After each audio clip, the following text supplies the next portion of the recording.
Manila Press presents The King and the Christmas Tree, written by A.N. Wilson and read by Saul Reichlin.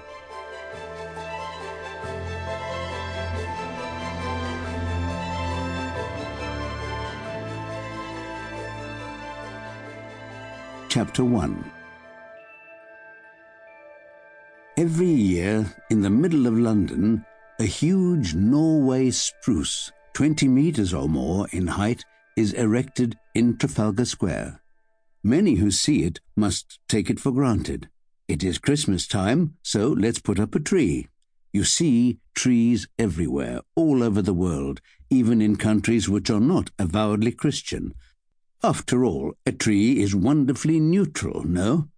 Unlike a manger and a crib, where the infant Jesus lies in the straw, watched over by the Virgin and worshipped by angels, it conveys no potentially divisive religious message. A tree is a tree, and insofar as it brings people a message, it is surely a comforting, pagan sort of message, suggesting the abiding, evergreen life of nature, even during the iciest, darkest months of the year. So our hearts warm to the sight of a Christmas tree with its lights, whether we are seeing such an emblem in Berlin or New York, in Melbourne or in Stockholm, in Tokyo or Harare. The London tree, however, tells us a particular story. It is the story, really, of a king, a very remarkable king, and of his people, the brave, indomitable people of Norway.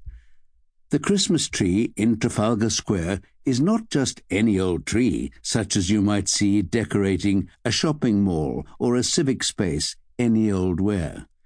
At the base of the tree stands a plaque bearing the words, "This tree is given by the city of Oslo as a token of Norwegian gratitude to the people of London for their assistance during the years 1940 to 45. A tree has been given annually since 1942.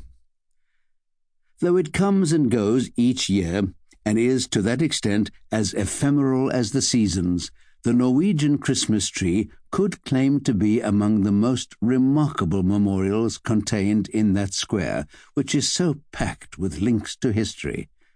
Trafalgar Square is a spot to which most visitors to London will gravitate at the heart of this capital city, and they will see that it is filled with monuments denoting our country's past. Standing at its northern side, on the steps of the National Gallery, you look down towards Nelson's Column, beyond the wide thoroughfare of Whitehall leading towards the Houses of Parliament.